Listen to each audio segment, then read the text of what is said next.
بسم اللہ الرحمن الرحیم اللہم یا رحمن یا رحیم و یا ارحم الراحمین وصلی علی من ارسلتہ رحمتا للعالمین۔ نہایت ہی واجب الاحترام بزرگان محترم، برادران عزیز،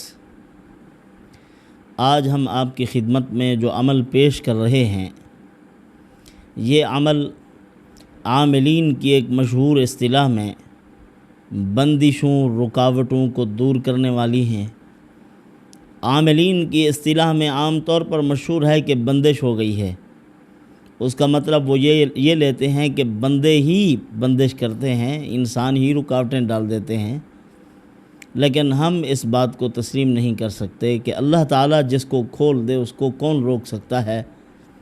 قرآن مقدس نے شرک کی ان بنیادوں پر بلڈوزر پھیرا ہے کہ تم مت سمجھو کہ کوئی کسی کا رزق بند کر سکتا ہے۔ اللہ ہی روزی چلانے والے ہیں، اللہ ہی نظام چلانے والے ہیں۔ پروردگار عالم نے نظام عالم کو بنایا ہے تو اسی کے قبضہ قدرت اور مکمل کنٹرول میں ہے۔ کوئی چیز اللہ رب العزت کے کنٹرول سے باہر نہیں جو اس کی مرضی کے بغیر چل رہی ہو۔ برادران عزیز، یہ سورۃ الضحیٰ کا عمل ہے اور اس عمل میں فتوحات بھی موجود، اور اللہ رب العزت نے ہر قسم کی تلخ رکاوٹوں کو دور کرنے کی پروردگار عالم نے اس کے اندر خاصیت رکھی ہے۔ بھولی ہوئی چیز یاد آ جائے اس کے لیے بھی یہ خاص عمل ہے۔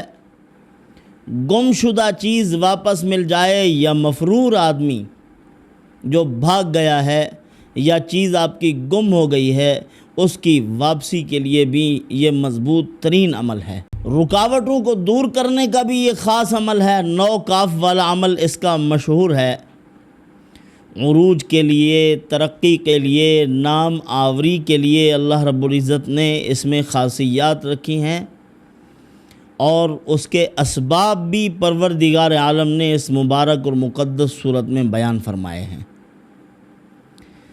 یاد رکھیں، اگر کوئی چیز آپ کو کہیں رکھی اور بھول گئی، اس کو یاد کرنے کے لیے اگر آپ عمل صالح کو اختیار کرتے ہیں تو وہ فوراً آپ کو یاد آ جائے گی۔ درود شریف پڑھنے سے بھی جو بھولی ہوئی چیز ہے وہ فوراً یاد آ جاتی ہے۔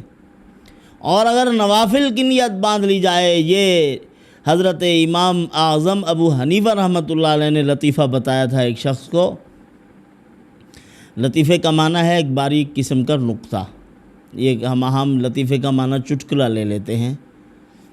حضرت نے بتایا تھا کہ ایک آدمی آیا، کہنے لگا حضرت میں نے کہیں اپنا خزانہ دفن کیا تھا، وہ مجھے مل نہیں رہا، اب کوشش کرتا ہوں، یاد کرنے کی کوشش ہے، کہیں یاد ہی نہیں آ رہا، میں کیا کروں؟ حضرت نے فرمایا کہ جاؤ 1000 رکعت نماز نفل کی نیت باندھ لو، جا کے کھڑے ہو جاؤ، 2 ختم ہو اور 2 شروع ہو جائیں، پھر اس طرح 2 پڑھتے جاؤ، 1000 رکعت نماز نفل پڑھو۔ چند ایک رکعتیں نماز کی ادا کی تو فوراً یاد آ گئی۔ امام صاحب رحمۃ اللہ علیہ کے پاس پہنچے کہ حضرت وہ تو مجھے بہت جلد یاد آ گئی تھی۔ حضرت نے فرمایا مجھے بھی معلوم تھا کہ شیطان مردود آپ کو نماز نہیں پڑھنے دے گا۔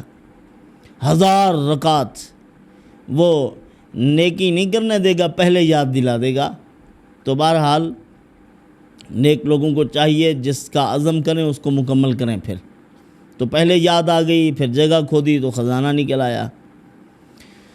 تو اس کے لیے علماء نے لکھا ہے کہ اگر مفرور آدمی ہے، اپنی خواہش سے نکلا ہے، یا کسی نے اس کو بھگایا ہے، یا کسی نے اس کو اغوا کر لیا ہے، اس کے لیے یہ مجرب عمل ہے۔ 500 مرتبہ آپ اس مبارک صورت کو پڑھیں، سورۃ الضحیٰ کو، گم شدہ چیزیں آپ کو واپس مل جائیں گی، مفرور واپس لوٹے گا، دماغ اس کا چکرائے گا جب تک کہ واپسی کا راستہ نہ لے گا۔ تو اسی طرح رکاوٹوں کو دور کرنے کے لیے ایک آدمی کی شادی نہیں ہو رہی، وہ پریشان ہے، کاروبار کرتا ہے، بزنس میں ہزارہا قسم کی رکاوٹیں ہیں، اب ان رکاوٹوں کو دور کرنے کی کوشش میں ہے تو اس عمل کو کرے، سورۃ الضحیٰ کو پڑھے، اور کوشش کرنی چاہیے کہ چاشت کے وقت پڑھنے کا اہتمام کرے۔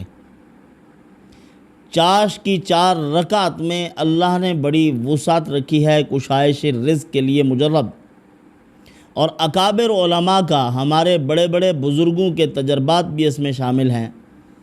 وہ فرماتے ہیں کہ اگر کوئی آدمی 4 رکعت نماز نفل پڑھ لے اور ان 4 رکعت کے اندر پہلی رکعت میں سورۃ الشمس، دوسری رکعت میں سورۃ اللیل، تیسری رکعت میں سورۃ الضحیٰ اور چوتھی رکعت میں سورۃ الانشراح، یہ اگر پڑھ لے تو غربت اس کے قریب تک بھی نہ آئے، اللہ رب العزت رزق میں فراوانی پیدا کر دے، اور رزق کے معاملات کی جتنی پریشانیاں ہیں، الجھنیں ہیں، اللہ پاک اپنے فضل اور کرم، اپنی رحمت سے ان تمام تر پریشانیوں کو دور کر دے۔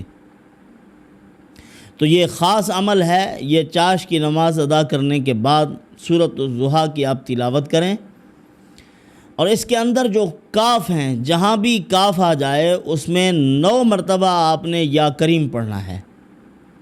وَالضُّحَىٰ وَاللَّيْلِ إِذَا سَجَىٰ مَا وَدَّعَكَ رَبُّكَ وَمَا قَلَىٰ، یہ کاف جہاں آ رہا ہے، آپ اس کاف کے مقام پر خاموش ہو کر یا کریم پڑھتے جائیں، 9 مرتبہ یا کریم پڑھیں۔ سورت کے اختتام کے بعد اس عمل کو مکمل کرنے کے بعد آپ یا فتاح پڑھیں، 289 مرتبہ یا فتاح پڑھیں۔ یہ اللہ کا مبارک نام ہے، فتوحات کے لیے مجرب ہے، فتح و نصرت کے لیے مجرب ہے، ہر کام میں آسانی کے لیے مجرب ہے۔ علماء نے خصوصاً علامہ بونی رحمۃ اللہ علیہ اس اسم مبارک کے بارے میں کہتے ہیں، جو اس اسم کے ساتھ اپنی مناسبت کو پیدا کرتا ہے، پروردگار عالم اس کے لیے اپنی راہیں، سبیلیں کھول دیتے ہیں۔ یا فتاح اللہ کا مبارک نام، یہ اسم مبارک جمالی ہے، اور جمالی اسم مبارک جو آدمی پڑھتا جائے اس کے اندر جمال ہی جمال بڑھتا جائے، شفقت بڑھے، مخلوق خدا کی محبت بڑھے۔ آپ اس کو پڑھ کے پھر اللہ رب العزت سے دعا مانگیں، پروردگار عالم آپ کے راستے کی تمام رکاوٹیں دور کریں گے، آپ کے لیے راستے کھول دیں گے، عروج، ترقی اور نام آوری اللہ پاک عطا فرما دیں، آپ کو عزت اور شہرت پروردگار عالم نصیب فرما دیں۔ یاد رکھیں، آپ صلی اللہ علیہ وسلم کا اس میں ذکر ہے، حضرت امام زین العابدین رحمۃ اللہ علیہ کا آپ کو پہلے بھی کئی مرتبہ یہ واقعہ ذکر کر چکا ہوں۔ حضرت فرمایا کرتے تھے، اس میں جو آیت مبارکہ ہے وَلَسَوْفَ يُعْطِيكَ رَبُّكَ فَتَرْضَىٰ، اللہ نے کمال کی تسلی دی ہے رسول اللہ صلی اللہ علیہ وسلم کو بھی اور امت محمد کو بھی، یعنی میں آپ کو اتنی عطا کروں گا کہ آپ راضی ہو جائیں گے۔ جو ڈپریشن کے مریض ہیں، جن کو ٹینشن ہو رہی ہے کہ آنے والا وقت خدا جانے کیسا ہے، اللہ سے بدگمان ہوتے جا رہے ہیں، ہر وقت یہی سوچتے جا رہے ہیں کہ کم نہ ہو جائے، ختم نہ ہو جائے، مال بالکل ہمارا تلف نہ ہو جائے، اس شکوک و شبہات میں جو پڑے رہتے ہیں، اللہ سے بدگمان ہو جاتے ہیں، ان کے لیے یہ بہترین عمل ہے کہ آپ کا آنے والا وقت بہت اچھا ہے۔ پریشان ہونے کی کوئی ضرورت نہیں ہے، اللہ عز و جل آپ کو عطا کریں گے، اس کی عطا بے انتہا ہے، اس کے منافع بے شمار ہیں۔ حضرت امام زین العابدین رحمۃ اللہ علیہ فرمایا کرتے تھے کہ لوگ تو کہتے ہیں کہ سب سے زیادہ قرآن مقدس میں جو امید افزا آیت ہے، یا عبادی الذین اسرفوا علی انفسہم لا تقنطوا من رحمت اللہ، یہ آیت مبارکہ ہے۔ فرمایا اگر ہم اہل بیت سے، آل رسول سے پوچھو کہ قرآن مقدس کی سب سے امید افزا آیت کون سی ہے، تو فرمایا ہم بتلائیں گے یہی ہے وَلَسَوْفَ يُعْطِيكَ رَبُّكَ فَتَرْضَىٰ۔ اللہ رب العزت نے تسلی دی ہے، یہاں حضور صلی اللہ علیہ وسلم کی امت کے لیے بھی تسلی ہے، کیونکہ آپ صلی اللہ علیہ وسلم نے فرمایا میں اس وقت تک راضی نہیں ہوں گا جب تک میرے امتی، آخری امتی بھی جہنم سے نکل کر جنت میں نہ چلا جائے۔ تو یہ ہمارے لیے بھی بڑی امید افزا آیت ہے۔ تو بہرحال ان آیات مبارکہ میں اور اس صورت مبارکہ میں اللہ رب العزت نے ہمارے لیے تسلی نازل فرمائی ہے، لہٰذا ہمیں مایوسی کی کوئی ضرورت نہیں ہے۔ کثرت سے آپ صلی اللہ علیہ وسلم پر درود پڑھیں اور اس صورت مبارکہ کا ورد کریں، 500 مرتبہ کے صرف یہی فوائد و فضائل نہیں ہیں کہ آدمی کو گمشدہ چیزیں مل جائیں گی یا مفرور آدمی واپس لوٹ آئے گا، بلکہ جتنے لوگ اپنی شادیوں کے معاملات میں پریشان ہیں، بہنیں ہیں یا اسی طرح بھائی ہیں، وہ اس معاملے میں الجھن کا شکار ہیں، ان کے راستے رکے ہوئے ہیں، تو اللہ رب العزت اس عمل کی برکت سے ان کے لیے شادی کے معاملات کو آسان کر دیں گے۔ یہ بھی اس کے فضائل ہیں۔ عروج اور ترقی اور نام آوری بھی نصیب ہوگی۔ عموماً عروج و ترقی اور شہرت کے چند ایک اسباب ہیں۔ نبی پاک صلی اللہ علیہ وسلم کو جو اللہ نے جس مرتبے پر فیض فرمایا ہے، وہ اسباب آپ اگر دیکھیں تو کچھ نظر نہیں آ رہے ابتدائی زمانہ میں۔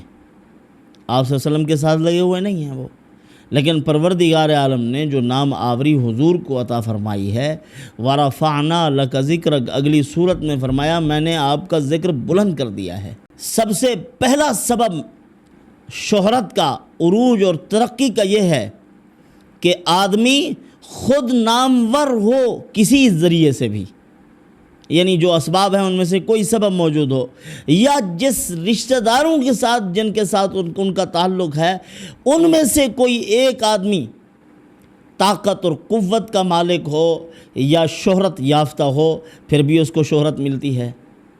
آپ صلی اللہ علیہ وسلم جس خاندان میں پیدا ہوئے ہیں، ابتدائی زمانہ میں کوئی خاصی ان کو شہرت حاصل نہیں تھی، ان کے رشتہ داروں کو کہ مالی حساب سے شہرت یافتہ ہوں یا اسی طریقے سے کسی اور وجہ سے ان کو شہرت حاصل ہو۔ اسی طرح دوسرا سبب تعلیم و تعلم، پڑھا لکھا ہو، کسی یونیورسٹی میں پڑھاتا ہو کوئی، جیسے ہمارے ہاں ہے تعلیم کے بارے میں کہ پڑھے لکھے آدمی جو ہیں ان کا بڑا وقار ہے۔ آپ صلی اللہ علیہ وسلم نے پڑھا تو کسی کے پاس نہیں ہے، لیکن ساری کائنات کو پڑھایا ہے۔ اسی کو معاویہ ابن حکم رضی اللہ تعالیٰ عنہ نے کہا تھا کہ ما رأیت معلما قبلہ ولا بعدہ، حضور جیسا استاد نہ پہلے دیکھا تھا نہ بعد میں دیکھا ہے۔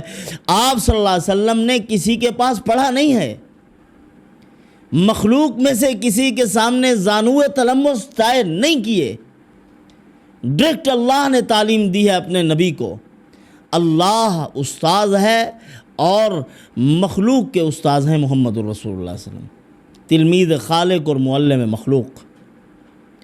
تو اللہ رب العزت نے اس اعتبار سے بھی بغیر کسی کے سامنے زانوِ تلمس طے کیے خود تعلیم دی، اور اس اعتبار سے بھی اللہ پاک نے مقام و مرتبہ عطا فرما دیا ہے۔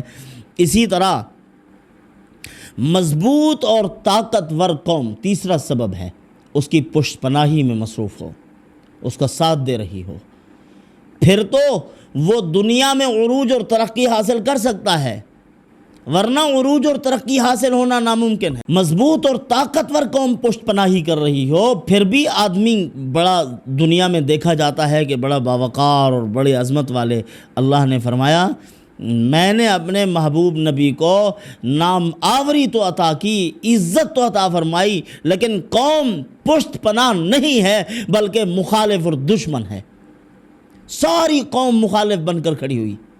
اللہ تعالیٰ نے رسول اللہ صلی اللہ علیہ وسلم کو ان سارے سہاروں اور ان تمام اسباب سے ایک طرف کر کے اپنے محبوب نبی کو اونچا کیا اور بتلایا ہے غیبی قوتیں جن کو اونچا کرتی ہیں ان کو ظاہری سہاروں کی کوئی ضرورت نہیں ہوتی۔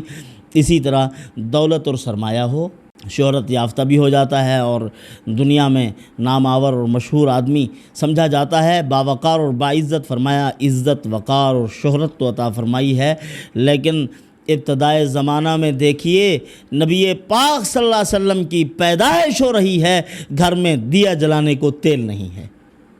عزت کیا عطا فرما دی؟